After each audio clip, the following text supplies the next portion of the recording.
नमस्कार, मैं आरबी सिंह यादव और आप देख रहे हैं मेरा YouTube channel RB Singh Yadav editor. सरकार किस तरह से मजाक करती है हर चीज़ को लेकर के, ये बात आज हम आपको इस वीडियो में बताएंगे। भारत में इस समय इलाहाबाद का महाकुंभ चल रहा है और उसको लेकर के चारों तरफ कितनी लापरवाहियों से भरी हुई चीज़ें चल रही हैं, ये आपको बताने की हम कोशिश करेंगे। कुंभ में भगदड़ मची थी, उसमें 1500 लोगों के लापता होने की खबर है, लेकिन 17 घंटे बाद वहाँ पर कुंभ के अधिकारियों ने केवल 30 मौतों की बात कही। बाकी लोग जो लापता हैं अब तक घूम रहे हैं, कोई कुछ पता नहीं है। खैर, वो तो घटना घटित हो गई और उस पर मुख्यमंत्री जो उत्तर प्रदेश के हैं उनका अभी तक बयान नहीं आया। वो केवल दुर्भाग्यपूर्ण घटना बता करके बात को ख़त्म कर देते हैं। उस बात को तो छोड़िए, हम सिर्फ ये कहना चाहते हैं कि जब कुंभ में इतनी बड़ी घटना घट गई और उससे पहले कुंभ में इलाहाबाद जंक्शन पर जो घटना हुई, जो ये कुंभ है उससे पहले, उसमें तमाम लोग मारे गए थे। क्या भारतीय रेलवे इन सब घटनाओं से सबक नहीं ले रही है? मैंने अभी 15 तारीख को जो घटना घटी थी, देर रात इलाहाबाद जाते समय एक वीडियो बना कर के ये सारी सूचनाएं दी थी कि वहाँ पर 15 लोग मरे हैं, लेकिन सवेरा होते होते ये पता चला कि वहाँ 18 मौतें हुई हैं और 20 के करीब घायल हुए हैं। खैर, इस बात पर ही हम जोर देते हैं कि आखिरकार रेलवे के जो अधिकारी हैं, पीआरओ हैं, वो घटना देखिए, मैं आपको बता दूं, लोकनायक जयप्रकाश हॉस्पिटल की एक कर्मचारी ने कहा कि 9:45 बजे और 10 बजे के बीच में बहुत सारी कई लाशें आईं और कई घायल आए। ये बात जब 10 बजे की ही मान लें तो घटना, चूँकि LNJP वहाँ से काफ़ी दूर है नई दिल्ली रेलवे स्टेशन से, इतनी देर में मैं समझता हूँ ये घटना 9:30 या 9:15 के आसपास घटी होगी निश्चित तौर पर। और 11:15 बजे तक जो CPRO हैं रेलवे के, जो नॉर्दर्न रेलवे नई दिल्ली में जो बैठते हैं, कोई मिस्टर उपाध्याय, उनका कहना है कि अफवाहें हैं, भगदड़ नहीं मची है, कोई नहीं मरा है। कितनी बड़ी बात है, कितना मजाक कर रहे हैं लोग। कहाँ जा कर के ये गिरेंगे, उनको ऊपर भी जवाब देना है शायद, क्योंकि जिनके लोग मरे हैं वहाँ पर, जिनके परिजनों की ये स्थिति हुई है, वो क्या कभी इन अधिकारियों को माफ़ कर पाएंगे? खैर, उस समय करीब 11 बजे के आसपास रेलवे मिनिस्टर ट्वीट करते हैं। वो ट्वीट हमने पढ़ा भी था, अपने वीडियो में भी कहा था कि अब वो ये कह रहे हैं कि स्थिति नियंत्रण में है। किस चीज़ की स्थिति नियंत्रण में है? मरने वालों की फिर भी उन्होंने कोई संख्या नहीं बताई कितने मरे हैं, लेकिन वहाँ जो मीडिया पहुँच गया था उसने कुछ चीज़ें अस्पताल से और इधर उधर से कलेक्ट करके सबसे पहले 15 लोगों के मरने की खबर दी थी, जिसमें 3 बच्चे भी शामिल थे। खैर, एक नाटक और मैं आपको बता दूं उसी दौर का। जब ये घटना घटित हो गई तो जो दिल्ली के LG हैं, उन्होंने 15 मरने की खबर दी और भगदड़ को भी माना, लेकिन कुछ ही देर में, करीब 15 मिनट बाद, उन्होंने अपना ये जो ट्वीट था उसे डिलीट किया और उसकी जगह स्थिति के बारे में कहा। और उसके बाद फिर राजनाथ सिंह ने कहा कि जो मरे हैं लोग, उन पर मुझे अफसोस है। जब ये सारी चीज़ें हुई, हालांकि राजनाथ सिंह ने अपना जो ट्वीट था वो डिलीट नहीं किया, लेकिन LG ने अपना ट्वीट डिलीट किया बाकायदे, और ANI ने उस ट्वीट को जब रिट्वीट किया तब उसको हटा करके फिर दोबारा से उनका जो लास्ट का ट्वीट था LG का, वो ट्वीट किया। तो इस तरह के जो नाटक हो रहे हैं, चीज़ों को छुपाने की बातें चल रही हैं। अब मैं आता हूँ एक और नई जो कहानी हुई है। देखिए, मेरे को कोई फ़र्क नहीं पड़ता सरकार मृतकों को और घायलों को और मृतकों के परिजनों को क्या दे रही है, क्या ले रही है, वो उससे मेरा फ़र्क नहीं पड़ता। लेकिन एक नियम और कानून है, रेलवे का है और सरकार का है कि आप 50,000 से ज़्यादा कैश किसी को नहीं दे सकते। ये एक नियम है, कानून है, फाइनेंस मिनिस्ट्री का ये कानून है। तो फिर वहाँ पर करोड़ों रुपए कैश में कैसे बांट दिए गए? ये कल की घटना है, जो कल 16 तारीख का जो घटनाक्रम है वो इसलिए कि जिन लोगों के जो परिजन हैं उनको कैश थमा दिया गया और कैश की जगह उनसे जो वहाँ पर आक्रोश था वो समाप्त कराने की कोशिश की गई। मुझे इस बात से कोई गुरेज नहीं है। हो सकता है कोई मेरा दर्शक ये कह सकता है कि आपको क्या तकलीफ़ है, कैश बांट दिया तो। कैश में मुझे कोई तकलीफ़ नहीं है, जो पैसा दिया गया है मुआवजा दिया जाना चाहिए और ज़्यादा दिया जाना चाहिए, लेकिन जो नियम कानून है उसके हिसाब से क्यों नहीं दिया गया? 50,000 देने का नियम है तो आप उसको कैश में कैसे बांट रहे हैं? ये पैसा आपके पास कैश में कहाँ से आया, कैसे दिखाएंगे? सारे नियम कानून आप तोड़ेंगे। और कोई व्यापारी, छोटा मोटा व्यापारी यदि 50,000 से 1 रुपया भी ऊपर दे दे तो आप उसके ऊपर तमाम पेनल्टी और जाने क्या क्या चीज़ें लगा देंगे। मैं इस बात की बात कर रहा हूँ। खैर, ये सारी चीज़ें हुई हैं। उसमें ये हुआ है 10 लाख रुपया मृतक के परिजन को दिया गया है और 2.5 लाख रुपया जो गंभीर घायल है उसको दिया गया है और 1 लाख रुपया जो छोटी मोटी चोट आई है, खरोंच आई है या हल्का घायल है उसको दिया गया है। और ये सारा का सारा रुपया कैश में बांटा गया है। और पीआरओ इसको बड़े मज़े से कह रहे हैं कि हमने कैश में बांट दिया सबको जल्दी से जल्दी, चूँकि चेक और ये जो बैंकिंग से होता है सिस्टम उसमें देर लगती है, इसलिए हमने कैश बांट दिया। आप कैश कहाँ से लाए? क्यों आप बांट सकते हैं? आपने चेक कैश क्यों नहीं दिए? हमारा सवाल इस बात का है। हम कह रहे हैं 10 की जगह 20 लाख दीजिए, लेकिन वो आप नंबर 1 में दीजिए उनको। तो ये बहुत सारी चीज़ें हैं जो छुपाने की कोशिश की जा रही है, खबरों को दबाने की कोशिश की जा रही है।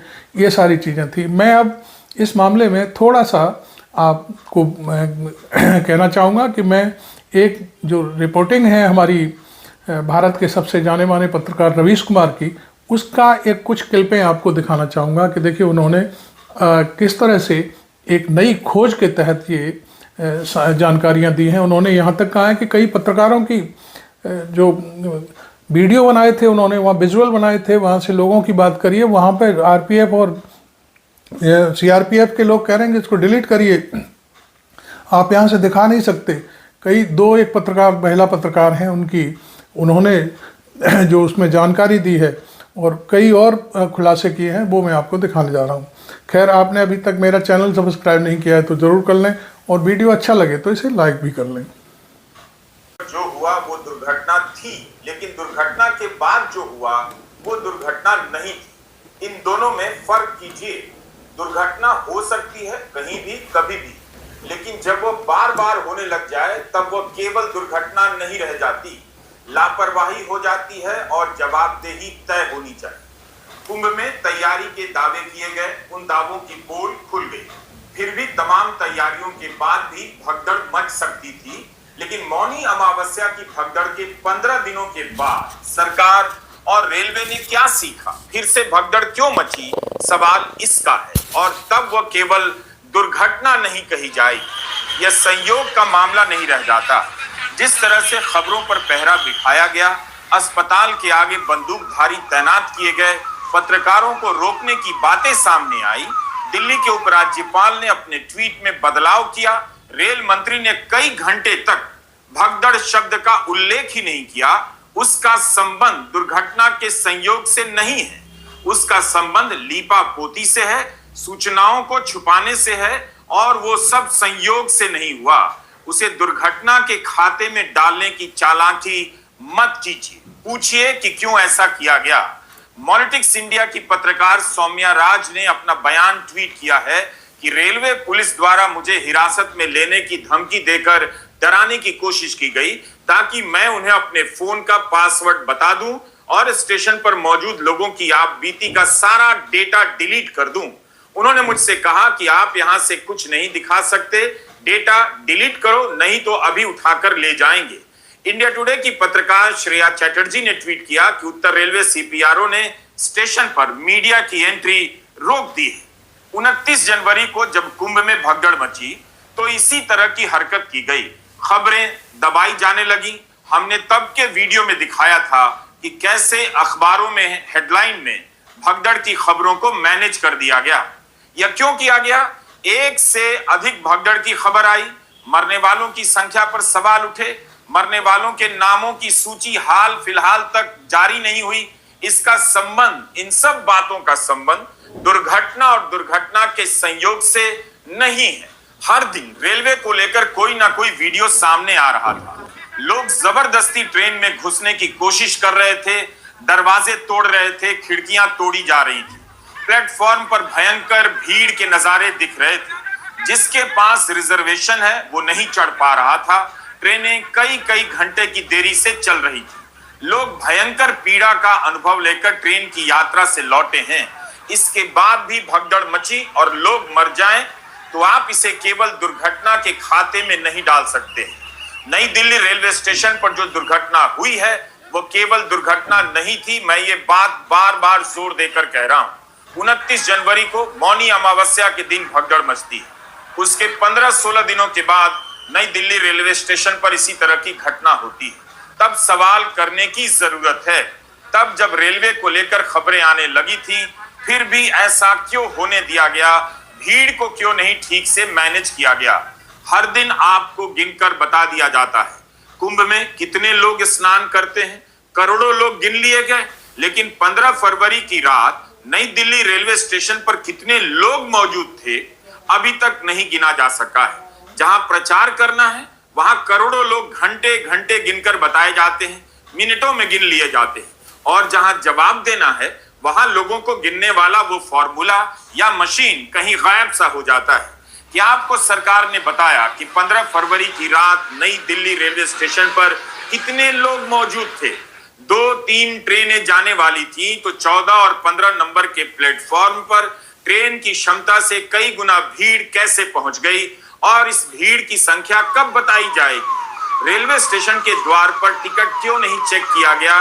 उसकी क्या व्यवस्था थी? पहली बात कि शनिवार 15 फरवरी की रात 9:15 से 9:30 बजे भगदड़ मचती है। उसके करीब 2 घंटे के बाद रात 11:11 पर समाचार एजेंसी ANI ने उत्तर रेलवे के CPRO हिमांशु शेखर उपाध्याय का बयान ट्वीट किया कि भगदड़ नहीं हुई है, सब अफवाह है। दुर्घटना के 2 घंटे बाद अगर रेलवे के ही PRO कहें कि भगदड़ नहीं हुई है, सब अफवाह है, तो क्या इसके लिए रेलवे ने आपसे माफी मांगी, अफसोस जताया? स्टेशन पर अनगिनत लोग मौजूद हैं, उन्हें पता है कि भगदड़ हुई है, लोग मर गए हैं, उनके साथ गए लोगों को पता होगा, लोगों ने अपनी आंखों से देखा होगा, लेकिन रेलवे के अधिकारी इसे अफवाह बता रहे हैं। सरकार का काम होता है अफवाह को गलत ठहराना, उसका खंडन करना, लेकिन यहां तो सरकार सच्ची घटना को ही अफवाह बताने में लगी थी। वही रेलवे 16 फरवरी यानी रविवार को, और वह भी रविवार शाम को करीब करीब 24 घंटे के बाद प्रेस नोट जारी करती है। इस प्रेस नोट में रेलवे की तरफ से कहा जाता है कि 9:15 के आसपास घटना हुई। यहां तक कि भगदड़ की अगली सुबह रविवार के दिन दिल्ली के LNJP अस्पताल के एक कर्मचारी ने ANI को बयान दिया कि रात 10 बजे से ही मृतकों को अस्पताल लाया जाने लगा था, लेकिन भगदड़ की रात 11 बजे रेलवे ने बयान दे दिया कि भगदड़ की बात अफवाह है। घटना के 2 घंटे के बाद 11:21 पर समाचार एजेंसी ANI रेलवे मंत्रालय का पहला बयान ट्वीट करती है, जिसमें बताया जाता है कि रेलवे पुलिस और दिल्ली पुलिस स्टेशन पर पहुंच गई है, स्थिति काबू में है और घायलों को अस्पताल ले जाया जा चुका है। इस बयान में भी किसी की मौत की कोई जानकारी नहीं दी जाती है। 2-2 घंटे तक मरने वालों की जानकारी नहीं दी जाती है। भगदड़ को अफवाह बताया जाता है। यह नई दिल्ली रेलवे स्टेशन का हाल है। अब आते हैं रेल मंत्री अश्विनी वैष्णव और दिल्ली के उपराज्यपाल VK सक्सेना के ट्वीट पर। 15 फरवरी को रेल मंत्री अश्विनी वैष्णव का ट्वीट कब आता है? रात के 11:36 पर। रेल मंत्री लिखते हैं कि नई दिल्ली रेलवे स्टेशन पर स्थिति अब काबू में है। दिल्ली पुलिस और RPF पहुंच गई है। घायलों को अस्पताल ले जाया गया है और स्पेशल ट्रेनें चलाकर अचानक आई भीड़ को हटाया जा रहा है। रेल मंत्री भगदड़ शब्द नहीं लिखते हैं, स्टैम्पिड नहीं लिखते हैं, स्थिति लिखते हैं। अब आप बताइए कि क्या नई दिल्ली रेलवे स्टेशन पर लोग स्थिति के कारण मरे या भगदड़ के कारण मरे? क्या रेल मंत्री को भी नहीं पता था कि 9:15 बजे भगदड़ मची है? या वे बताना नहीं चाहते थे? कुछ मिनट के बाद 11:52 पर मंत्री जी फिर से अपडेट देते हैं और बताते हैं कि अचानक आई भीड़ को हटाने के लिए हमने 4 स्पेशल ट्रेनें चलाई, अब भीड़ कम हो गई है। रेल मंत्री के इन बयानों के बाद, इन सब टाइमलाइन को ध्यान से सुनिए, रेल मंत्री के इन बयानों के बाद दिल्ली के उपराज्यपाल विनय सक्सेना 11:55 पर एक ट्वीट कर बैठते हैं और लिख देते हैं कि नई दिल्ली रेलवे स्टेशन पर अव्यवस्था और भगदड़ के कारण एक दुर्भाग्यपूर्ण हादसा हुआ जिसमें लोगों की जानें गईं। मैंने मुख्य सचिव और पुलिस कमिश्नर से बात की है और उनसे स्थिति पर निगरानी रखने के लिए कहा है।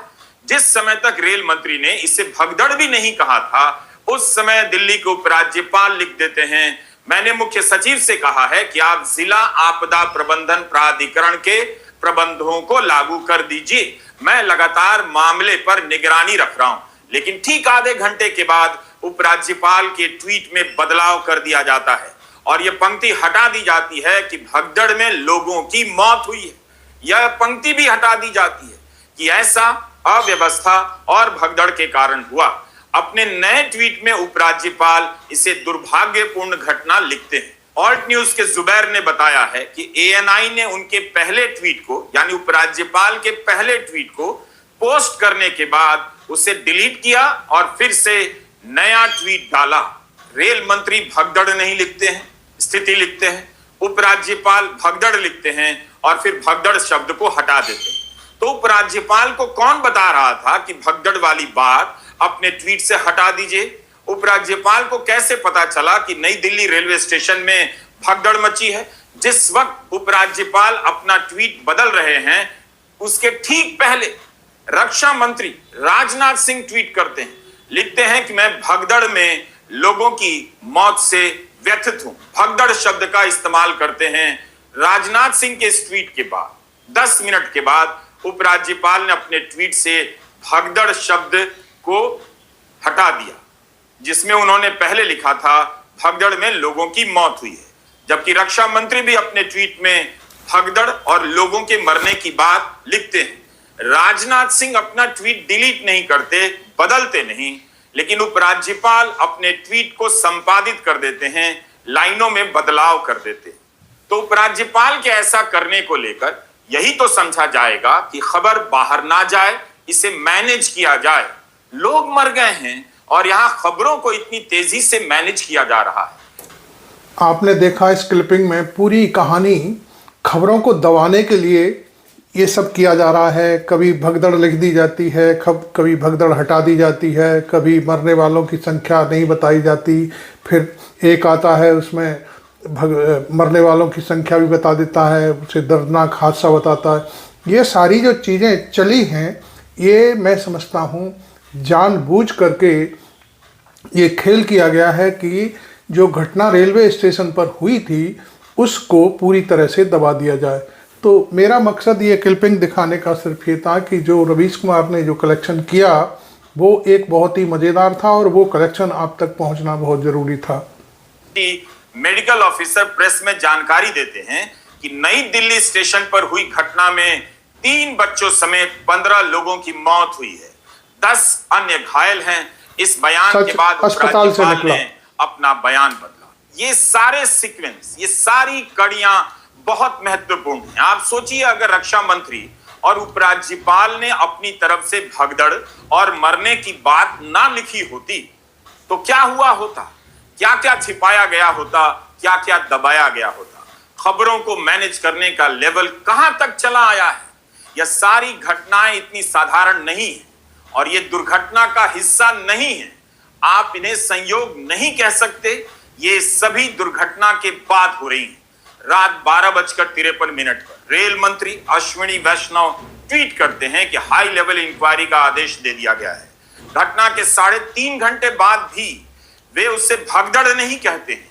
यह नहीं कहते कि लोगों की मौत हुई है, जबकि हर तरफ खबर चल रही है कि मौत हुई है। लेकिन रेल मंत्री इस तरह की बात नहीं लिखते हैं। क्यों नहीं लिखते? जबकि मात्र 3 मिनट बाद, उनके ट्वीट के 3 मिनट बाद प्रधानमंत्री नरेंद्र मोदी इसे भगदड़ कहते हैं और मौतों की बात स्वीकार करते हैं।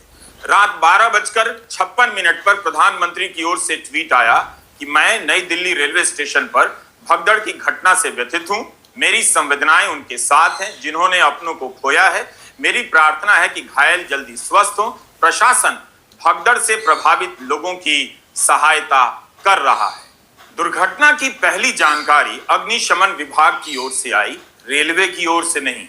मौतों की पहली जानकारी एलएनजेपी अस्पताल की ओर से आई, रेलवे की ओर से नहीं। मरने वालों में 12 महिलाएं हैं, 2 बच्चियां, 3 पुरुष और 1 लड़का।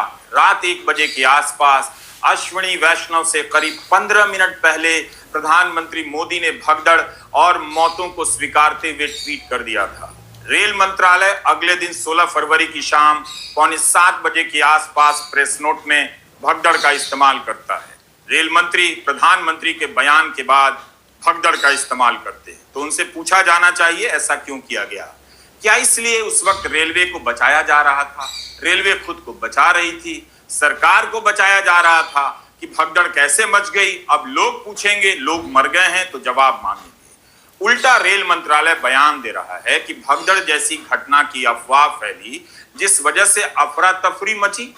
इस बयान में लोगों के मरने की बात नहीं, केवल घायल और बेहोश होने की जानकारी दी जाती है। 15 फरवरी को रात 12:19 पर रेल मंत्रालय का बयान समाचार एजेंसी एएनआई जारी करती है। रेल मंत्रालय लिखता है कि प्लेटफॉर्म 13-14 पर अप्रत्याशित भीड़ थी। भीड़ के कारण कुछ यात्री बेहोश हो गए, जिसके कारण भगदड़ जैसी स्थिति की अफवाह फैल गई। बाद में स्थिति पर नियंत्रण पा लिया गया और भीड़ कम कर दी गई। स्थिति पर नियंत्रण तो पा ही लिया जाता है, अक्सर बाद में पा लिया जाता है। सवाल है कि स्थिति बनी कैसे? अप्रत्याशित भीड़ प्रकृति ही खुद नियंत्रण कर देती है। उस अप्रत्याशित भीड़ की संख्या कितनी थी? स्नान करने वालों की संख्या आप करोड़ों में गिनकर बता देते हैं। स्टेशन पर कितने लोग मौजूद थे नहीं बता पाते या बताना नहीं चाहते। 15 फरवरी को लोग मरे हैं और रेलवे 16 फरवरी को शाम 6:45 बजे प्रेस नोट जारी होता है रेलवे की तरफ से, जिसमें भगदड़ की बात कही जाती है और 18 मौतों की बात स्वीकार की जाती है। भारत सरकार की एजेंसी है, इसकी वेबसाइट पर रविवार 16 फरवरी को शाम 7:11 पर एक नोटिस डाला जाता है। ध्यान से सुनिए इन बातों को। इस वेबसाइट पर लिखा जाता है कि रेलवे कर्मियों ने प्रत्येक मृतक के परिवार को उनके घर तक पहुंचाया, उनके अंतिम संस्कार में शामिल हुए। इतनी जल्दी अंतिम संस्कार? मरने वालों में बिहार के रहने वाले कुछ लोग भी थे। क्या भगदड़ के 24 घंटे के अंदर ही बिहार ले जाकर उनका अंतिम संस्कार कर दिया गया? क्या सभी के परिजन पहुंच गए थे? कितना बड़ा मजाक है। जल्दी अंतिम संस्कार के लिए मान भी गए या उन पर दबाव डाला गया होगा? यह सब सवाल। पीआईबी की सूचना सरकारी मानी जाती है। इसे पढ़कर कोई भी मान लेगा कि मृतकों के अंतिम संस्कार हो चुके हैं, रेल कर्मी उनमें शामिल हो चुके हैं। लेकिन ऐसा नहीं लगता। समस्तीपुर के इस परिवार के 3 सदस्य मारे गए। विजय शाह और उनकी पत्नी कृष्णा देवी, विजय शाह के भाई मनोज शाह की बेटी सुरुचि की मौत हो गई। इस घर पर जो आपदा आई है उसके लिए कौन जिम्मेदार है? क्या वाकई एक दिन के भीतर रेलवे ने पार्थिव शरीर को समस्तीपुर पहुंचा दिया और उनके अंतिम संस्कार में सभी लोग शामिल भी हो गए? पीआईबी के वेबसाइट पर 16 फरवरी की शाम 7:11 पर लिखा है, रेलवे कर्मियों ने प्रत्येक मृतक के परिवार को उनके घर तक पहुंचाया, उनके अंतिम संस्कार में शामिल हुए। लेकिन हमने चेक किया तो 17 फरवरी की सुबह 10 बजे तक समस्तीपुर के इस परिवार के यहाँ पार्थिव शरीर नहीं पहुंचा था, जबकि पीआईबी ने लिख दिया है कि पहुंचा दिया गया, अंतिम संस्कार में लोग शामिल। यह सब क्या हो रहा है? मजाक हो रहा है भाई, मजाक। पीड़ित रवीश भाई मजाक हो रहा है। इस हादसे के लिए रेल प्रशासन जिम्मेदार है। रेल प्रशासन की तरफ से पूरी तरह लापरवाही बरती गई, जिस कारण स्टेशन पर भगदड़ मची। इधर हादसे की खबर मिलने के बाद स्थानीय राजद विधायक रणविजय साहू पीड़ित परिवार के घर पहुंचे और घटना की जानकारी दी।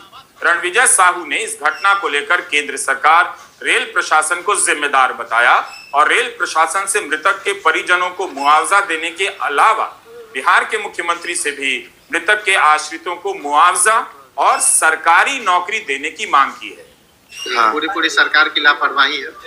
जिस तरह से कुंभ के नाम पर ट्रेनें चलाई जा रही है, लेकिन कोई सुरक्षित नहीं है। जहीं तहीं ट्रेन को फोड़ा जा रहा है, ट्रेन को तोड़ा जा रहा है, ट्रेन को रोक दिया जा रहा है, जहीं तहीं ट्रेन के डब्बा को फोड़ा जाता है, शीशा को। यात्री जो आपके सुशासन में बैठे हुए हैं, वहाँ जो डबल इंजन की सरकार चाहे बिहार में हो या यूपी में, कोई केयर करने के लिए नहीं है। सरकार की विफलता, रेल मंत्री को इस्तीफा, दिल्ली जैसे जंक्शन पे अगर इस तरह का बात होता है, उसको सरकार को, रेल मंत्री को इस्तीफा दे देना चाहिए। मोदी जी आप दिल्ली में रह रहे हैं, राष्ट्रपति जी, प्रधानमंत्री जी दिल्ली में रह रहे हैं, दिल्ली जैसे जंक्शन पे अगर इस तरह की घटना हो जाती है तो आम जन कहाँ सुरक्षित रहेगा?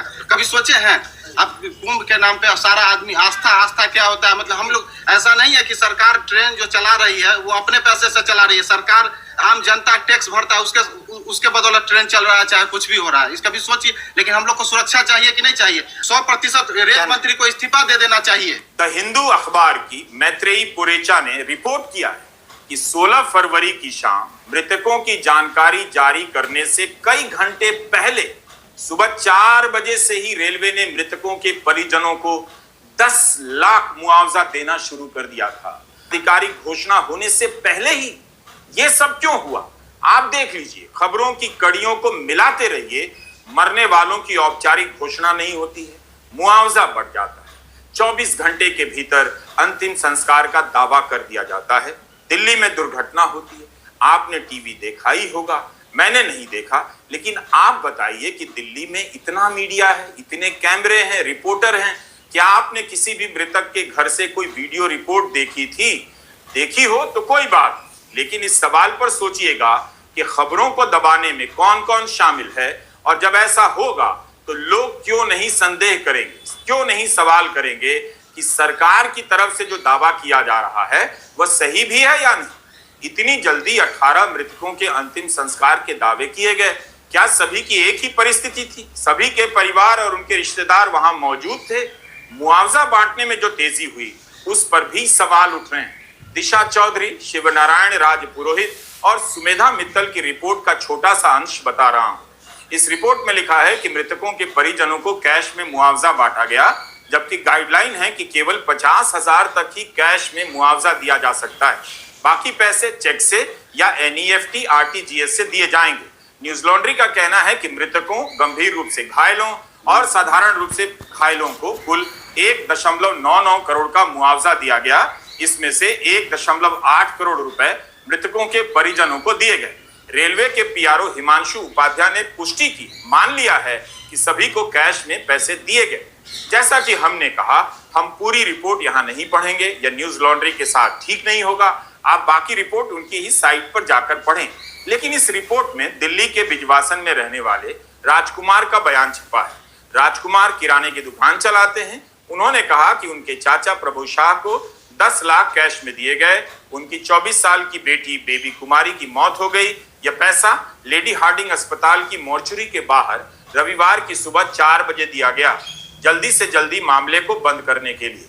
इसमें यह भी लिखा है कि शाह अपनी बेटी का शव लेकर मोतिहारी जा रहे हैं, और न्यूज लॉन्ड्री ने वह तस्वीर देखी है जिसमें प्रभु शाह को 10 लाख की राशि कैश में दी जा रही है। कैश में मुआवजा दिया जाता है। उस वक्त इतना कैश कहां से आया होगा? ऑनलाइन पेमेंट की तारीफ करने वाली मोदी सरकार अपनी ही गाइडलाइन के खिलाफ जाकर 50,000 से अधिक की राशि कैश में क्यों बांटती है?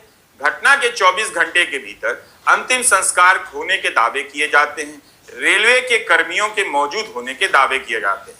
यह आपके ऊपर है कि आप इसे कैसे देखते हैं। हमारा कहना है दुर्घटना हो सकती है, लेकिन यह सब जो हुआ केवल दुर्घटना नहीं है। भगदड़ मची, आप भगदड़ को अफवाह बता देते हैं, मरने वालों की संख्या देर से बताते हैं, 10 लाख मुआवजा कैश में बांट देते हैं।